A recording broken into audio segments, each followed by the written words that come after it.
I riro whenua atu me hoki whenua mai. Koera te whakatau a ngā uri o Ngāti Kahu ki te kāwanatanga mo te whenua o Māheatai i Taipā.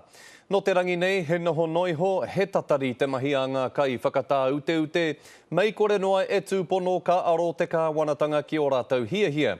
A hakoa ngā kōrero a te minita i ngā take tiriti a Chris Finlayson, e kore rawa ia e haere ki Taipā. Anoho mātou ki konei moake tono atu. Ko hore mātou haka matuku ana ki ngā pepa haka meke a te pirihimana. Me he mea ka hara mai rātou ki konei ka meke a mātou i tēnei whenua. Tēnā pia ka hare mātou ki toa o te resort nei. Ki runga i te reo ngā whenua o mātou. Haka tutu whare, haka tutu noho whenua anō hoki. He mea pana rātou i ngā whenua o te kaunihera i tērā wiki ko ētahi i mauheretia. Nōna nahi nei ka tīmata no tā rātou whakatā ute i ngā huarahi o Kaitaia. Tainoa ki konei e noho whakakeke nei rātou ki runga i tō rātou whenua tuku iho.